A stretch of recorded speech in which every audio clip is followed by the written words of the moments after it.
Ladies and gentlemen, do you hear me? Not yet. Is that mic open? Okay. In order to stick to the time, I would like to welcome you all to this annual networking conference of TERENA for the year 2001. And I am now President of the Scientific and Technical Research Council, and I've been designated as the chairperson for the opening plenary session this afternoon. So I also welcome you all on the behalf of my organization, which is co-sponsoring this meeting. And I would like to invite Stefano Tronchi to present his welcoming messages.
Tutorial, we have the stands of the sponsors, and at the end of the conference we are going to have the Cisco event High Tech 2001, apart from a number of events connected to the management of TERENA before and after the conference.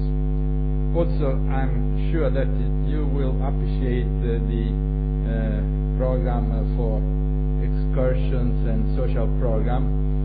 Although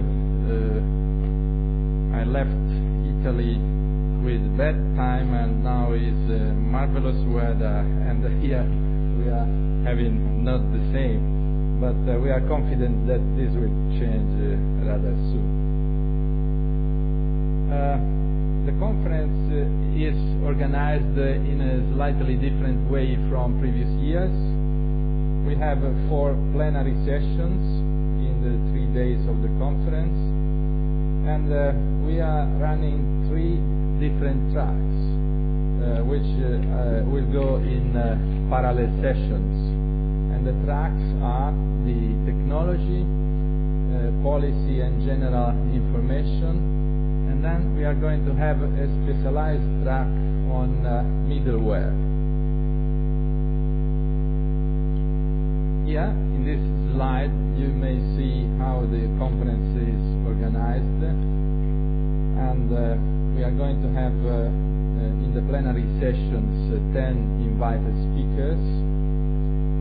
In the technology session, 9 invited speakers, 11 selected papers, and 4 short papers, which are the last updates on research and on activity of the national research networks, while in the policy and general information track we will have 13 invited speakers, 5 selected papers, and 4 short papers, and plus 3 panel discussions. It is interesting to see that this year we are going to have a number of invited speakers, and the 11 plus 5, 16 papers were selected over 39 received papers. And so the 8 short papers were selected over 22 received. So you understand from here that the program committee made a severe selection in order to improve the quality of the conference itself. We are going to have then in the middleware 9 invited speakers and 3 panel discussions. In the middleware was organized by the program committee and was so the program filled up with only with invited speakers. The best papers, as in previous conferences, will be published by the computer journal, and you all are going to receive a copy of the computer journal later in this year. This is the composition of the networking of the program committee for the conference, and in the last program you received because of an error, Claudio Locchio was not considered, but he has been very helpful in the organization of this conference. And let me give finally special thanks to those within TERENA that helped the work of the program committee, in particular Michael Walsh, the Vice President for Conferences, and then Nicola Warren and Carol de Groot for the assistance that we received in our work, to Bert van Dinsteren for conference organization. I don't mention the boss, the Karevich, and the President David Williams, because their task is to have all the organization running and they don't need a special thanks. Finally, of course, we are very grateful to the local host, Tudor Hilmats, and in particular, of course, we have particularly grateful to the sponsors who helped in organizing this conference. Thank you. Just a minute. I pray you to switch off the cellular phones, because this conference will be transmitted via the internet, and there might be some interference with the cellular phones and the equipment for the transmission of the conference. Thank you.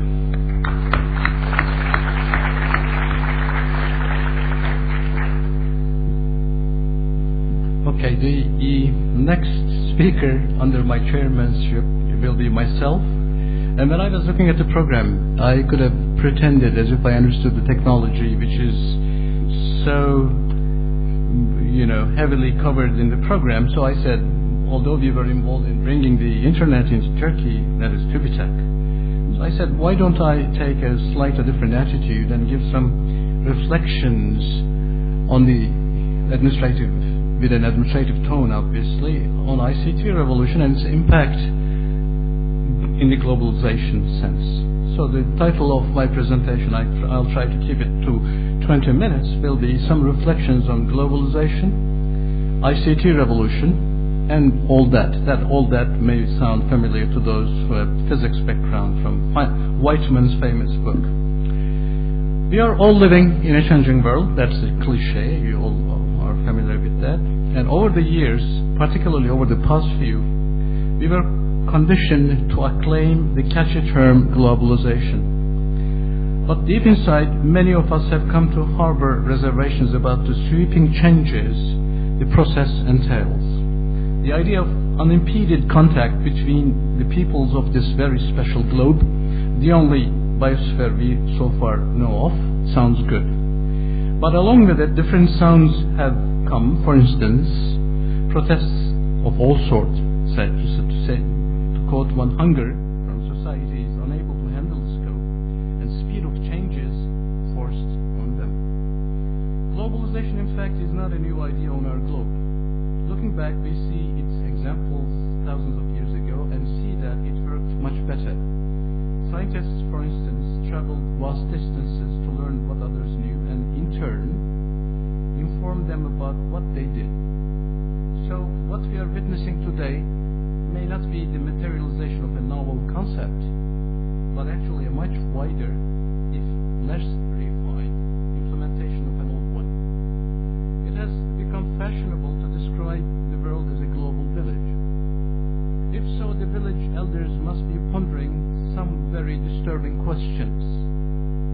Why is it that some people are so rich and some so poor? Why do the rich get richer and the poor poorer? And this is the question David Lanz addresses in his recent book, The Wealth and Poverty of Nations. The author sees a more evenly balanced world some 500 years ago, with only marginal differences in wealth between not only Europe and Asia, but between all parts of the world. Between economies which were all based on traditional agriculture with very limited division of labor, little production for market and very limited commodity production, differences between wealth were estimated to be very small, the ratio being something of the order of 1 to 2. Lenz observes further that in our day the gap between the rich and poor countries has widened enormously. He cites a 400 to 1 difference between the per capita GNPs of, say, Switzerland and Madagascar, or Mozambique, to highlight the imbalance. Although there appears to be no one single straightforward explanation for this very anomalous fact, he credits, or put it another way, he blames the prominent role of the Industrial Revolution. As we are going through another bit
oligarch lack the means to buy or license them on the required scales.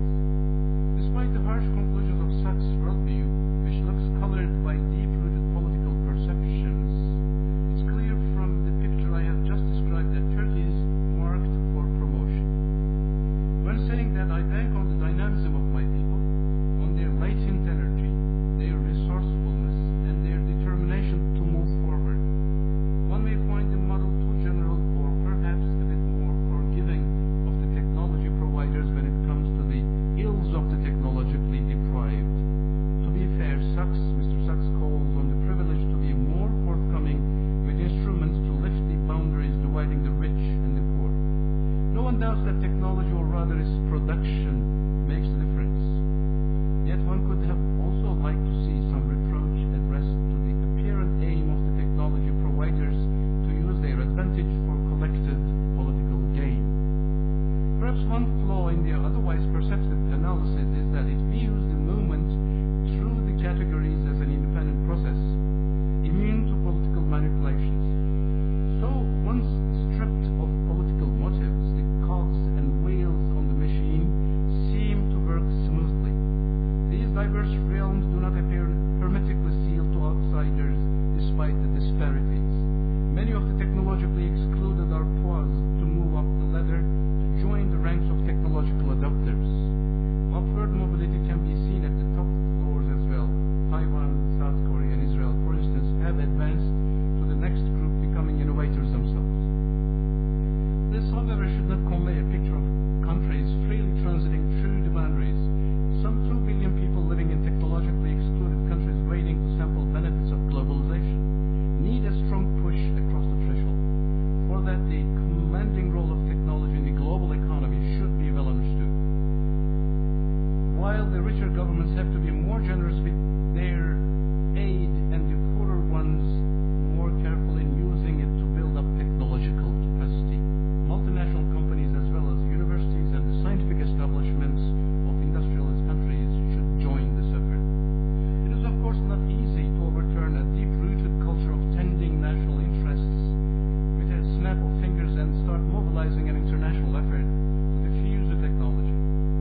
year, there were files being downloaded in Montpellier and being sent through the postal mail to here, and then we were forwarding all these things to other universities. 1991, Internet Connection Project has been initiated, submitted to TÜBİTAK and approved by TÜBİTAK, and then by the beginning of 92, NSF and CERN approvals for connection was ready. Due to different rationale and reasons, we have decided to get connected to NSF by May 92.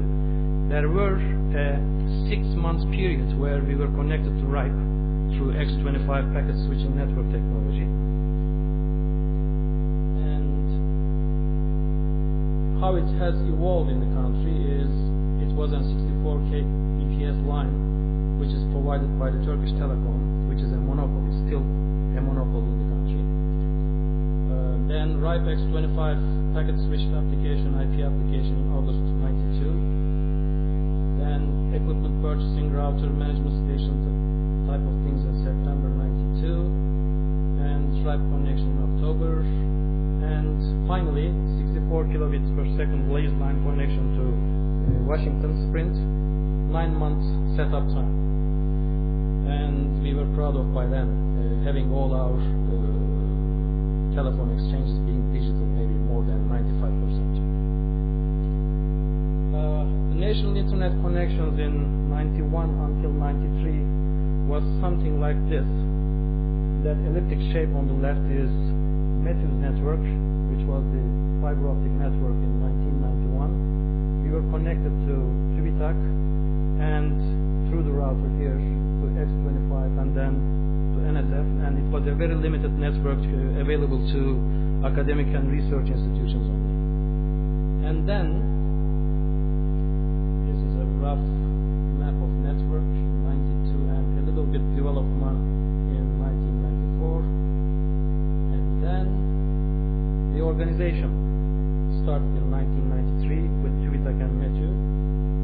We call it TERENA by then, and set up that organization in September 1993, which were responsible of providing internet services to academia, research institutions, and as well as to commercial sector. This was a major change. We have not seen that the academic institutions are good enough to be connected, because this technology should be exposed by commercial sector, and then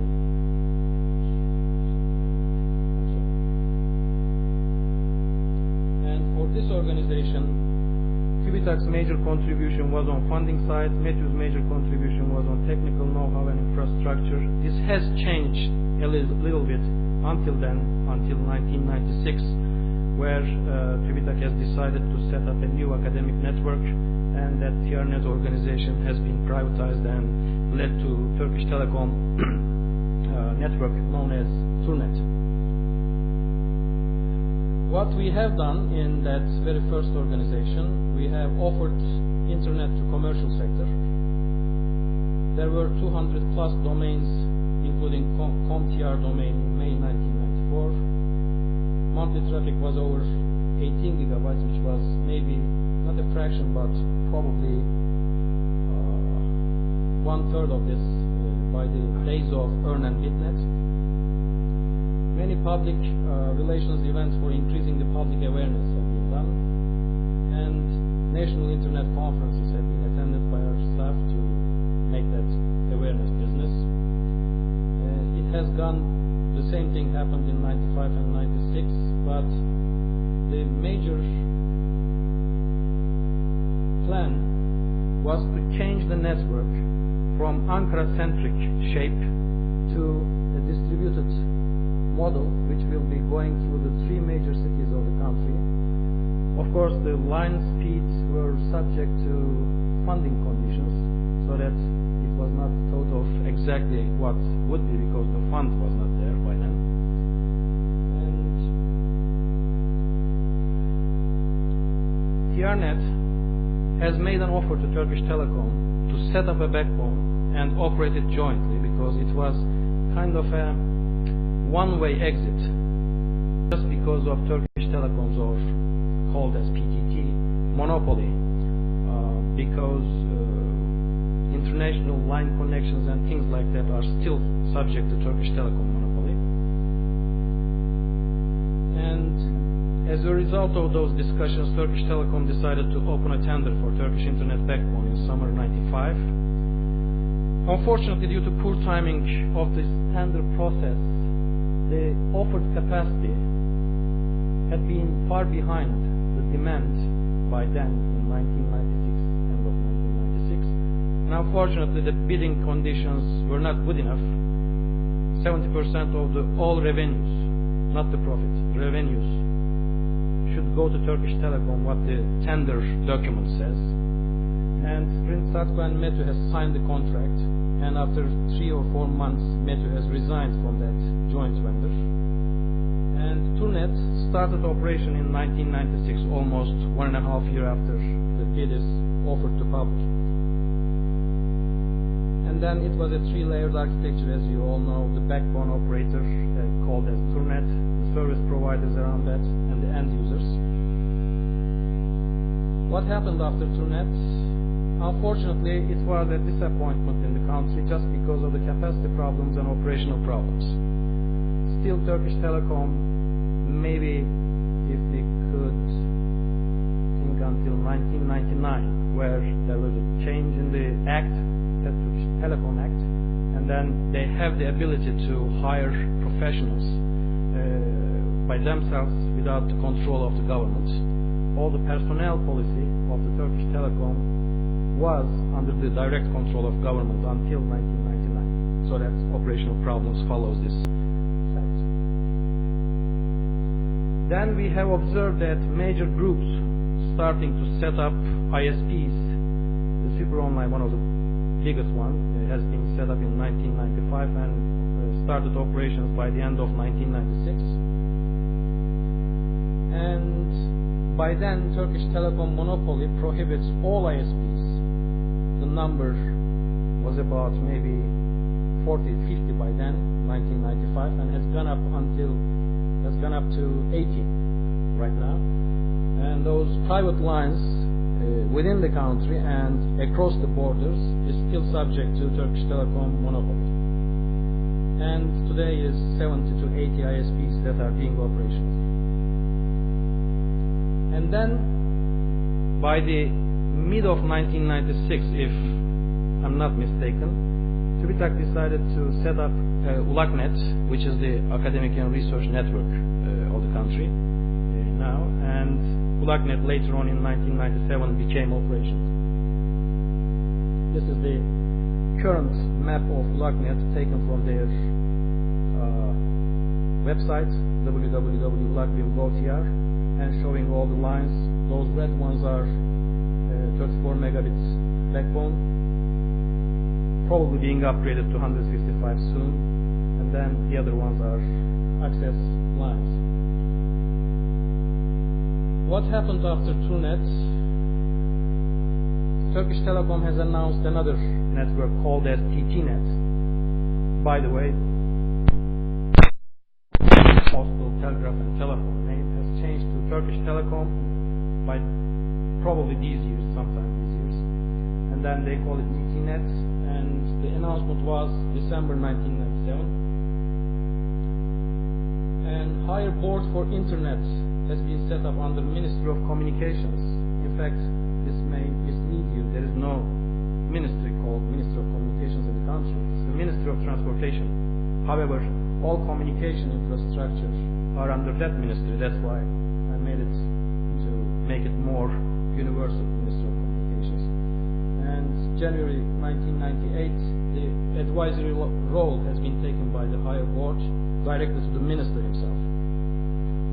TTNet has been made operational by the end of 1999, based on SDH-ATM technology, 622 and 155 megabits per second backbone with 140 access points all over the country.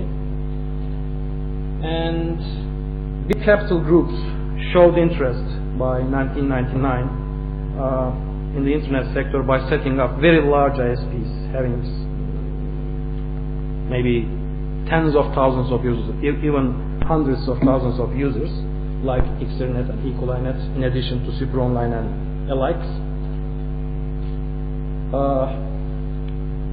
Still, capacity problems are being observed just because of international internet bandwidth is not still good enough.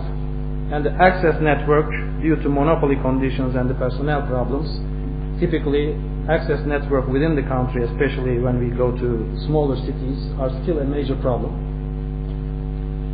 And there was another national master plan for informatics infrastructure, which is led by Ministry of Communications from a command directly from the Prime Minister. Then the work has been taken by TÜBİTAK to make the master plan and submit it to the government. The report has been prepared in one and a half years, as promised, and has been submitted to the government. Still waiting for action from the government. We are hoping that the government will take certain actions, especially after the Turkish telecom law changes, which I will briefly go over. And what's happening lately? New Telecom Act in January 2000 has introduced a new regulatory body known as Telecommunications Institution, which will be regulating everything in this sector, including internet probably, not only telecommunications. The newest Telecom Act, which is May 2001, happened last week. All rights regarding to Turkish Telecom are handed over to Treasury, which will indicate that the Turkish Telecom is going to be subject to a major change within the forthcoming weeks, probably this month. And all rights regarding to the licensing of telecom services have been given to Telecommunications Institution, because that act in January 2000 was not making clear as to what will be the responsibilities of each parties, because there are three major parties: Turkish Telecom itself, the new regulatory body, and Ministry of Telecommunications. And I did not read it yet, but the newest Telecom Act, which was made 2 days ago, is clearly distributing the responsibilities among those parties. And international bandwidth, as it stands today, 500 more megabits per second via ISPs, 300 more megabits per second via Turkish Telecom Net, TTNet, but this part still having the operational problems. And please correct me if I'm wrong, 50 plus megabits per second over ULAKnet academic network, and nearly 1 gigabits per second capacity is offered. And 2 million, subject to debate, but 2 million plus internet users and 100,000 hosts do exist as it stands today. And the last thing I may show you before I stop is that connectivity map, which has been done by one of our people in ULAKnet. He is now in somewhere in an international company. İlker has made this BGP map to show all the connections in the country. It's almost 5 months old, but shows all major parties here.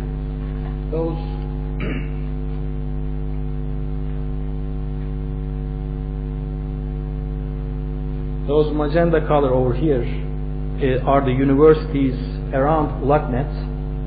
These are the universities having autonomous system numbers, having better connectivity than the others. And the yellow ones are the private sector internet service providers. This is a big map. Maybe I should scroll up and down.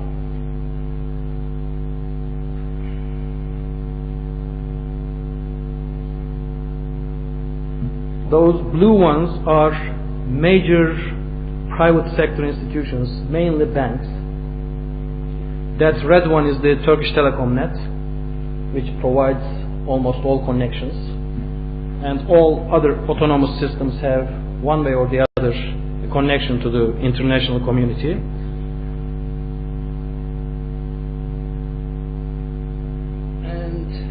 One interesting private sector enterprise over here is known as the bottom one, TIX. It's known as Turkish Internet Exchange.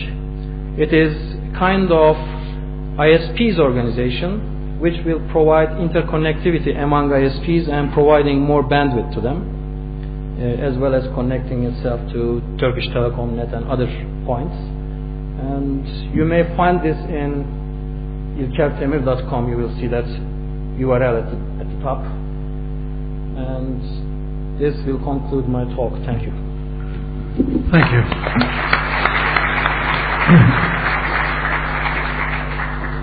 Well, I'm sure you might have wished to ask him some questions on his very exciting and provoking talk. However, as I'm not mandated by the organizers to do that, so he'll go on with the program as it is printed in here.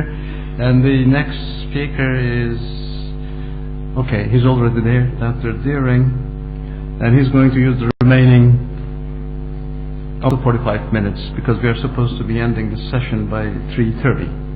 Okay, Dr. Deering, the stage is yours. Thank you, and good afternoon. I'm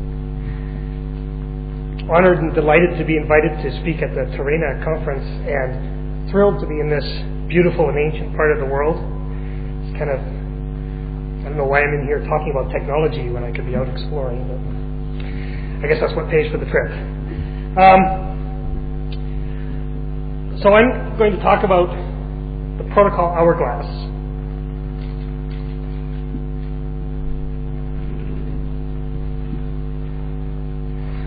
This is the protocol Hourglass. This is the Internet protocol architecture, the architecture of the protocol stack. And it has an hourglass shape in that there's a single protocol, IP, at the center, and on top of that are a number of application-independent transport protocols, and above that, a number of application-specific protocols, and then applications. And below it, it fans out to a number of different link layer technologies, protocols, technologies, and finally down to the actual copper and fiber and radio waves that carry the signals. And so this narrowing to the single waist and then fanning out below has been referred to as the hourglass. Some people previously have, when they've heard me talk about the IP being the waist of the hourglass, thought I was talking about a performance bottleneck. That's not the case. This is simply the design that there's a single Internet protocol at the center. Now, why the choice of this particular architecture? Why is this important? I can break that down into several sub-questions. First of all, what's the purpose of having an Internet layer at all? The obvious one is to make a bigger network. The Internet is a network of networks, and so that's kind of the obvious reason. As the glue that ties together a number of different networks, each of those networks has its own addressing scheme. If you want to have a network of networks, you need an addressing scheme for the whole, for the entire connection. So what IP provides, what the Internet layer provides, is a global address space. Now, in fact, you don't really need an Internet layer to accomplish those two goals. You could, for example, adopt the Ethernet address space as the global address space. And people design so-called interworking schemes or LAN emulation schemes where you can imagine building up a huge network of networks that just used Ethernet framing. You did not use an Internet layer. Probably the most important reason for having the Internet layer is to abstract away the details of those underlying networks, to make a virtual network which isolates everything above from the details of what's below. What you gain by that is the ability to change those underlying protocols without disturbing anything above.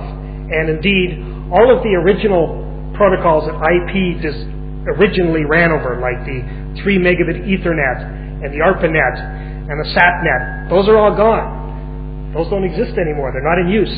We've replaced those with new technologies, but still we run the same applications.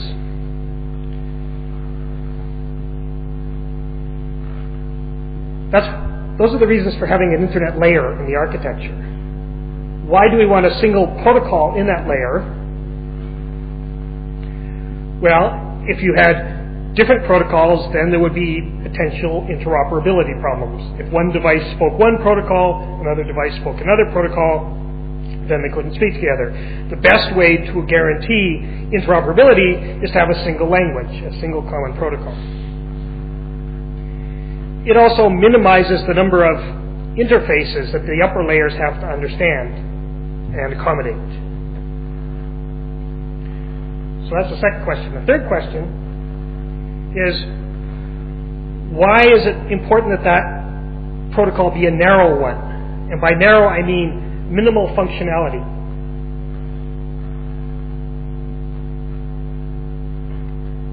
By making IP very simple, by making IP something that does the minimal amount of work, it assumes almost nothing about the lower layers. All that IP assumes and requires is that most of the time I can send a bundle of bits from one end to the other of the underlying network. It's not guaranteed to always get there. It's not guaranteed to always get there only one copy. You can tolerate a certain amount of loss, duplication, reordering, but most of the time it works. That's the only requirement. And almost everything that can carry bits can accomplish that function. And therefore, that provides the maximum flexibility. That's the reason why IP can run over almost anything, because it assumes just the basic service of being able to send a package of bits from one end to the other most of the time. So why have I chosen this topic of watching the waste of the hourglass? Well, one reason is that an invited talk is an opportunity for navel gazing. Now, those of you for whom English is not your first language, navel gazing is an English expression. It refers to looking at your own stomach and thinking about yourself in your own world and contemplating, what you've done, where you are. Also, watching one's waist is something that happens when you get to be middle-aged, which I am, and IP is also middle-aged.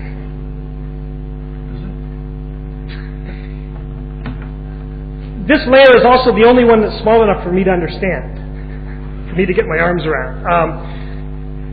The upper layer, transport protocols are really complicated. You have to understand control theory and all sorts of stuff. And the lower layers are even worse. You have to understand electricity and photons and radio antennas and stuff like that. Whereas IP is just dead simple. Also, more seriously, I'm speaking about this because I'm worried about what's happening to that architecture, the damage that's being done to that architecture, which you can think of as the waste, W-A-S-T, of the hourglass. And finally, I chose this topic because this offers me the chance to have many bad puns. A couple of you may have heard this talk before, and for you it will be particularly painful because I'll be making the same jokes. So feel free to go off and enjoy the historical sites of Antalya instead. So, obviously, one of the things that's happened in the evolution of the internet layer is we've put on weight. We've added more functionality. I said there was virtue in having a very, very thin waist, very minimal functionality. I suppose I can be blamed for the initial addition of Multicast to the IP layer. Many people are working on and have been working on adding various quality of service features to the internet layer. Those are good. They solve problems, but they make the functionality more complicated. And as a result, they reduce that benefit we got from the narrow waist. The thin protocol, remember, allowed us the flexibility to run over just about anything. Well, now these functions require more of the lower layer protocols. So, for example, IP multicast, when you run that over a network that has its own store and forward switches, like an ATM network or an Ethernet that's got a bunch of bridges in it, those devices have to have additional support for multicast, and as you'll see in those products and Ethernet bridges, today you see support for IP multicast snooping, IGMP snooping, which is them coping with the fact that we've added more functionality. Similarly, quality of service. If the IP layer is going to offer new guarantees on service quality, that has to be reflected down somehow into the lower layers. How can it make any promise if the lower layers are not making a similar promise to the IP layer? So I say that requires more functionality from the lower layers. Another thing is, well, IP was doing great and we moved along for quite some time, and then we realized we'd made one foolish mistake in our youth, and we made our addresses too small. So at this late stage in life, we're having to do a major redirection of our protocol, and so we've developed IP version 6, and we're busy going through the long and arduous process of trying to deploy IPv6 in the Internet. Now remember, there was a benefit in only having one protocol at the Internet layer, and now we have two. That doubles the number of service interfaces. IP version 6 has a different socket interface than IP version 4, and that means that everything that runs on top of IP has to learn this new interface. It also turns out not only to require changes above IP, but below IP. For example, there's different Ethernet framing and different PPP framing and so on for IPv6. And again, the benefit of having a single protocol at that layer was maximize interoperability. Everybody speaks the same language, then you get maximal interoperability. Now we have two versions of IP. We have to deal with what happens if you have a device that speaks only IPv4 and a device that speaks only IPv6. And indeed, much of the work in moving to IPv6 is in designing and building the interoperability mechanisms to make those kind of scenarios work. And that's probably the most complicated part of the task.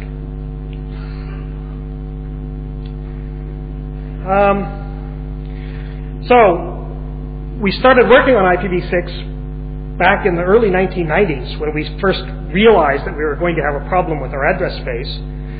But we didn't get it deployed soon enough, and along the way we had an accident. The IP layer broke. We effectively have run out of addresses. It's not technically true. There's still about half of the IP addresses, IP version 4 addresses, have never been allocated. But in fact, in practice, many people have difficulty acquiring the addresses they need, and have instead turned to mechanisms like network address translators and application layer gateways to fix the problems that occurred when not every device had its own address anymore.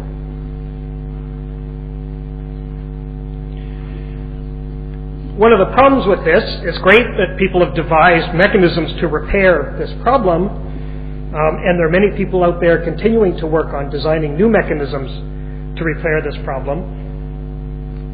That in itself creates problems in that you never know what the network's going to do. Different devices, different translators, different gateways behave differently. It's very hard to predict what's going to happen when you send a packet to somebody. It's very hard to diagnose problems when they occur because there are these devices in the network trying to help, but you don't know they're there. And of course, not all of the problems have been fixed. There's still some breakage, still some sand dribbles out the side of the Hourglass because we haven't been able to come up with temporary solutions that completely fix the problem.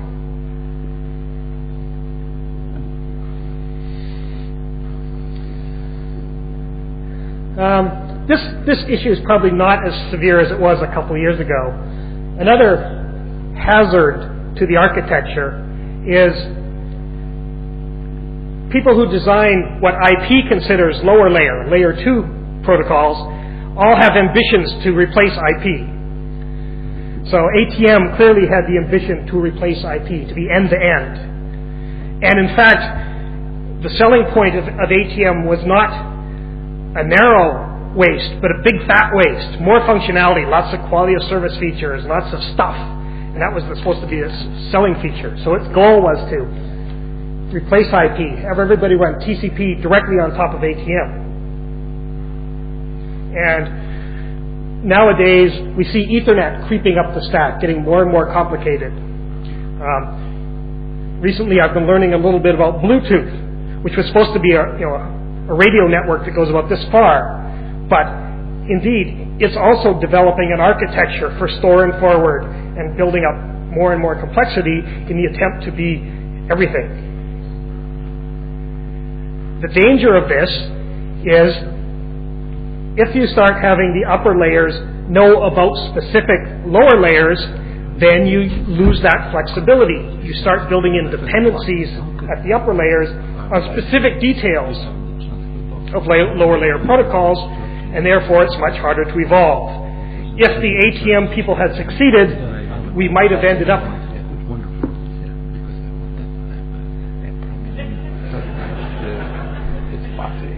It's probably more interesting. So, if the ATM people had succeeded, we might have ended up with applications that knew that all packets were exactly 48 bits or 48 bytes long and would optimize around that. And that would mean we'd end up with 48 bytes as being a primary factor of all networking in the future. Fortunately, I think we've avoided that.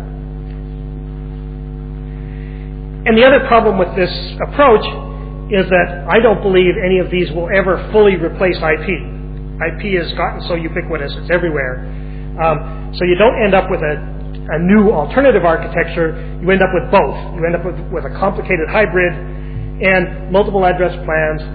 As you can see, it's very similar to the case with both IPv4 and IPv6, except for IPv4 and IPv6, we can see our way to turning off one of the wastes at one point. So we're moving from one protocol to another. Whereas this approach, you'd have separate wastes for each of the different lower layers if that were to succeed.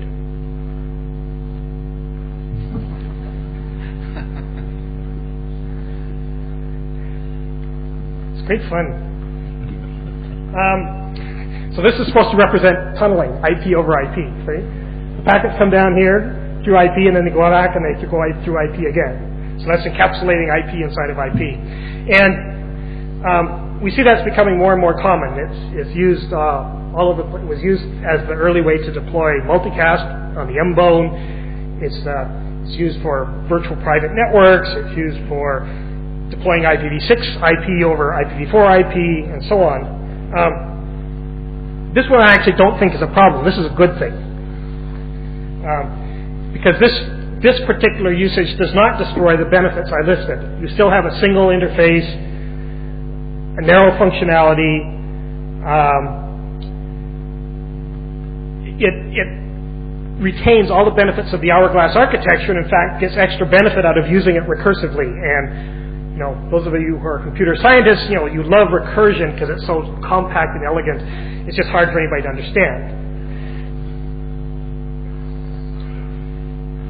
So I started running out of imagination for drawing all of the things, but a few other things that are going on at the IP layer, or at least logically there, which I think are not so good, are devices inside the network which help TCP. By changing the timing, by changing the sequence numbers, by suppressing duplicates, and so on.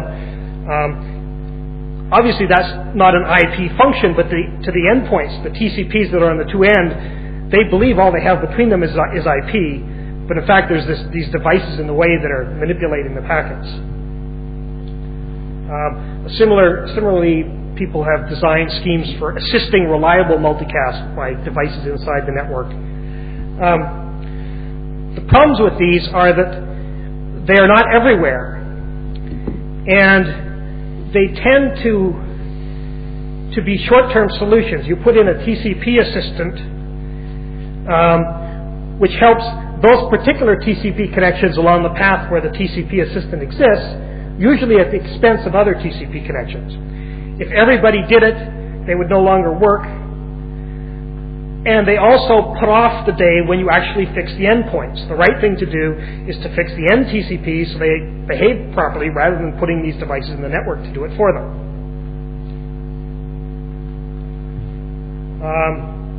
We are also seeing more and more devices that capture packets that are not addressed to themselves. The most common are internet web caches, that so-called transparent caches that sit on a delivery path, and they grab packets by looking inside the contents and say, I have a local copy of that. I don't have to let that packet go all the way to the end. That's great when it works, but when it doesn't, there's no way to route around it.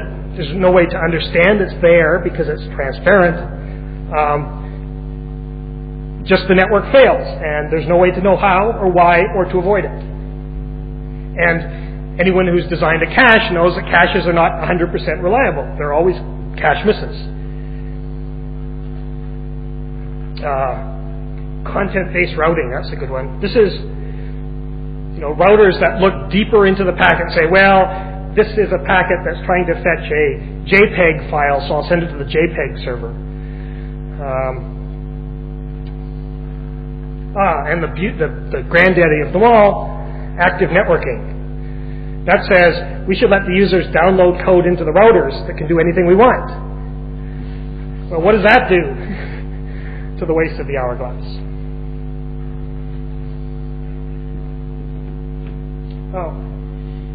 Before I go on to lost features of the Internet, I should point out on that last slide,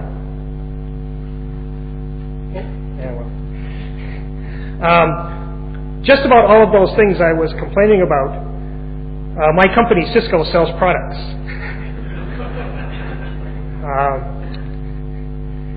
And as a shareholder, I'm happy about that. But as an Internet architect, I'm not. I'm also happy that Cisco is a company that's willing to hire architecture people like me. And I have, in fact, given this presentation in front of Cisco executives, and I didn't get fired, so I assumed I'm permitted to continue to do this.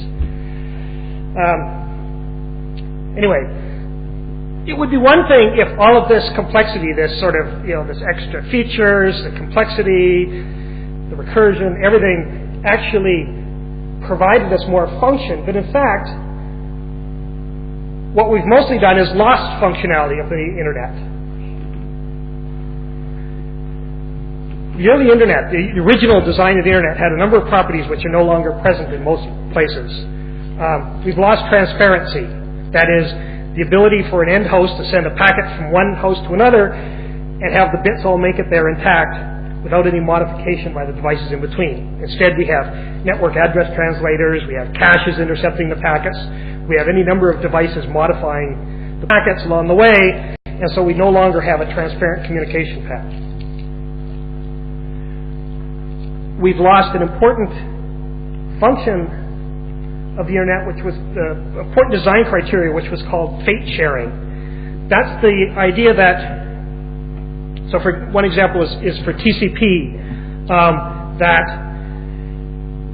the state required to maintain the TCP connections only exists in the two endpoints of the TCP connection. So the only thing that can destroy that state is the failure of one end or the other.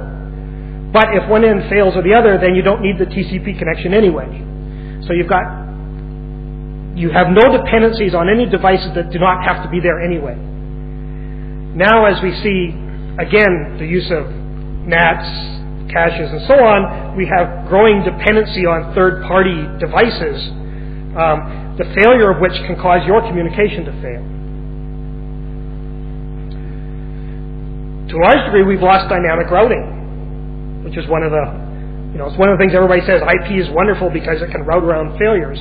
Well, that's true in pockets, but certainly because of the commercialization of the Internet, of the service provider business, it's not the case that when one service provider fails, that the packets that were going to go that way get to go another way, because those packets don't have a service level agreement with anyone else.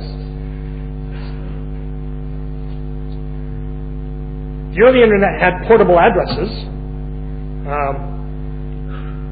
So end users got blocks of address space that they could then keep and move from one service provider to the other. So clearly, some of these features are things we have to give up just because of growth.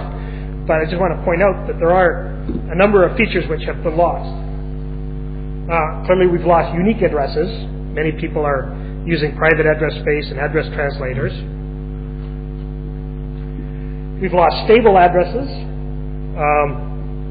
Many devices get their addresses through DHCP, which gives them sometimes different addresses, or a PPP dial-up pool. So devices no longer have stable addresses in many cases. We've also, in some way, lost one of the other hallmarks of IP, which is connectionless service.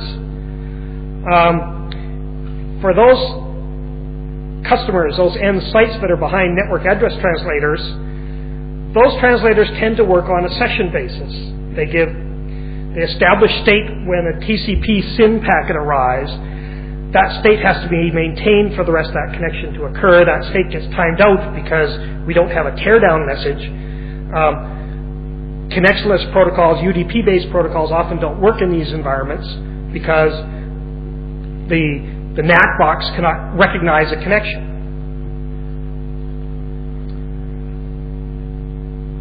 We also hear a lot of talk about let's move towards always-on connectivity. Well, of course, the early internet, everybody had always-on connectivity, and there's somewhere along the line the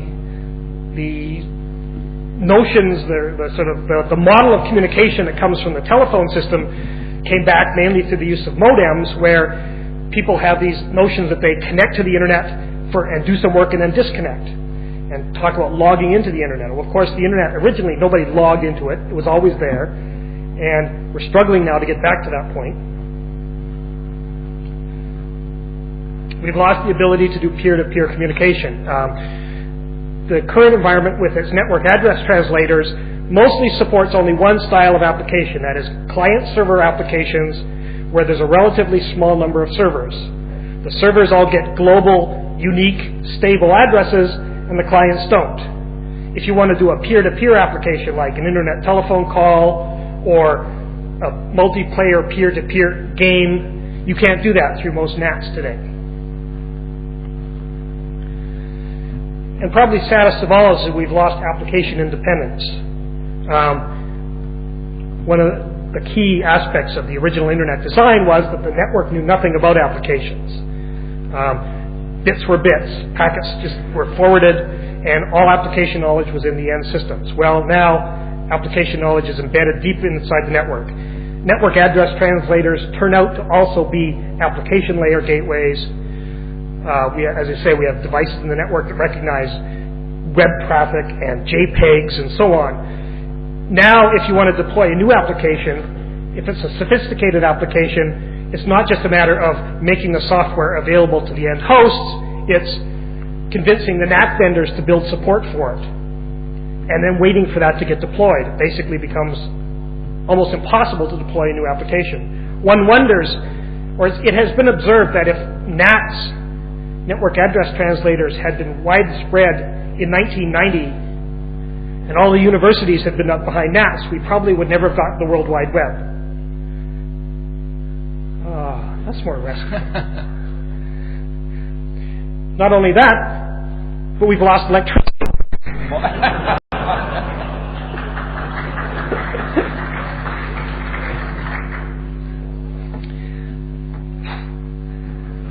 IPv6 is here to save us.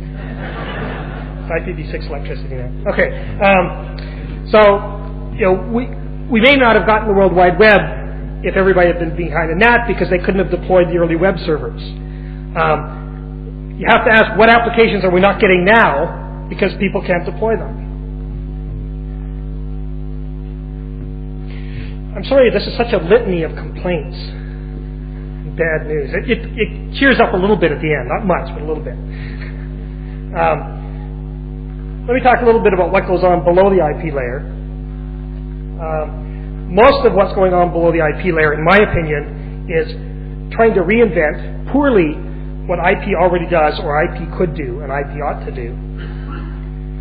So, for example, Ethernet has grown up all of these VLANs and so on. A couple of years ago at Cisco, I was in a design meeting where the requirement specifications for a combined layer 2, layer 3 switch, or a bridge and a router, were being reviewed, and the requirements for layer 2, the Ethernet, were greater, more pages than the requirements for IP.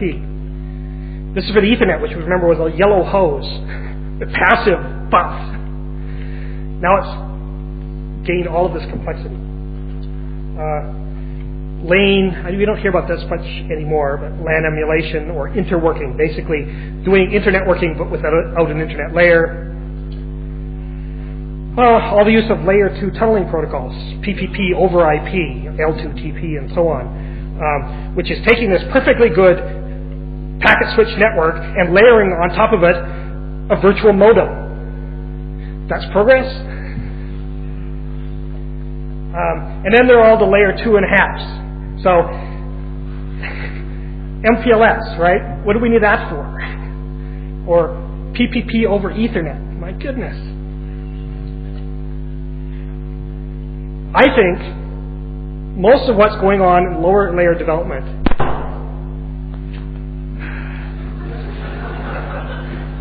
actually, it's not IPv6 electricity. Electricity is one of those lower layer protocols that I'm criticizing. Mostly they make IP's job harder. They think they're helping. They think they're providing benefit to the world. But if you realize that what their payload is IP, you have to ask, are they adding value or subtracting value? And I think they're mostly subtracting value. Whether it's ATM with its cells, which are a bad match to what IP wants, which is packets. Circuits are a bad match to a connectionless protocol like IP because you have to put in a lot of complexity for circuit handling. The quality of service features that you put in at a lower layer more often than not will fight against whatever quality of service you want at IP. The multicast mismatches, as I mentioned before. The idea that you build large layer 2 clouds and hide all the details makes IP routing harder. It doesn't help IP, it makes IP's job harder. And as if all this wasn't enough. So I actually wonder why users, the customers, the people who buy this stuff from Cisco and others, put up with it. We keep inventing more stuff, and I keep waiting for a rebellion by the customers. But it doesn't happen. Our marketing departments are so good. Anyway, so we used to have these things called bridges, right? Layer 2 packet forwarding devices, we called them bridges. Everybody knew what a bridge was, an Ethernet bridge. People built large bridge networks, decided that was a mistake. They suffered from broadcast storms and other thing, and they came back to using IP. And then some brilliant marketing guy said, why don't we call them switches instead? And everybody wants those. Yeah, switches, those are better than bridges. They're the same thing. But then those of us who sell routers said, clearly switch is a good word in the market perception. So let's call the router switches too.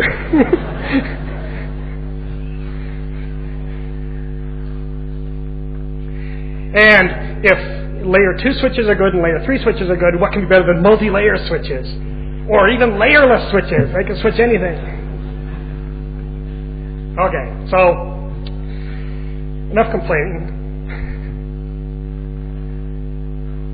None of this is surprising. Any large engineered system undergoes entropy, decay, starts to break down.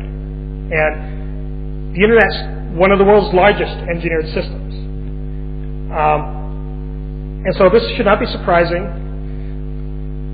What I find frustrating personally is not knowing where and how to fight that entropy. The way you deal with decay is you apply energy to restoring structure. You repaint the building, you mow the lawns, you put in energy to restore the order. Now, this is such a huge distributed system, and we have so many agents working on decaying it, so many termites at work. Knowing where to go to stop this is my personal frustration. It's why, what I've chosen to work on is IPv6, which I see as one of the ways forward. But, we're no longer in the days of the early Internet when someone could declare, on this date we will switch this, from NCP to TCP/IP. But maybe I should stop worrying so much. Stop thinking of it as an engineered system. Instead, think of it as It's a life form. It's an ecology. This is not entropy we're seeing. This is evolution. Relax. Let nature take its course. What's going on is the internet is responding to demands and adapting. And maybe I should stop being so judgmental. Yes, the outcome of this, we can't predict it. Nobody's designing it. But maybe it's not decay. Maybe it's just evolving to a different state. An equally good state or better state. So, if it's an ecosystem, I guess what will happen is survival of the fittest. Now, I don't know what's going to survive. None of us can predict how this ecosystem is going to evolve. I can only say what I hope will survive. Which is, it's conceivable, and I see some optimism here, that we might evolve from an hourglass to a wine glass. That is, get rid of those lower layers. I mentioned that, to a large degree, those don't add value, they subtract value. And make IP's job harder, and if IP continues to be the dominant, the only carrier, that all applications end up being built on top of IP, video, audio, telephony, everything, then maybe eventually the requirements of IP will be the ones that drive the lower layers, which basically drive them out of existence. We see some early signs of that. The original transmission of IP over fiber circuits was IP over ATM, over SONET, over something else. That stuff I don't understand with photons. Then that evolved to IP directly over SONET, and now we see people wanting to get rid of the SONET layers. We have IP over WDM. So there are some forces, contrary to all those other forces to add complexity and add extra layers, there is some optimism there. Now, that would be one step towards getting the hourglass, is getting rid of those lower layers. The other step would be to address a lot of the other problems, is actually to restore some of the original simplicity of the IP layer. That is, move from IPv4 to IPv6 so that we can bring back global, stable, unique addressing, so we can bring back transparency and so on. And it sounds contradictory, but I believe that going back to simplicity actually adds functionality. I gave that long list of functions which we'd lost because we'd become more complex. This is the cheerful part. And it's actually the end. I don't know how it's going to turn out.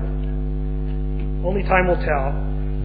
And this is my most proud. I'm most proud of this accomplishment. This is PowerPoint animation. It's much better than anything I've done in any other field. So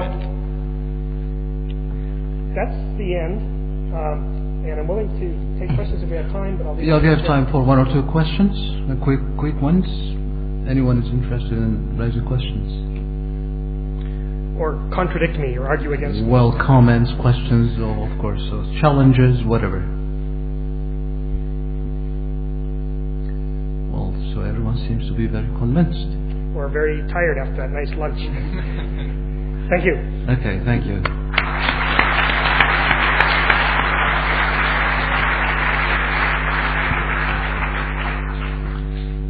Can I ask the speakers of session 1A to contact Christopher Graf, is here for the next session. Okay, so now is time for coffee break. Thank you.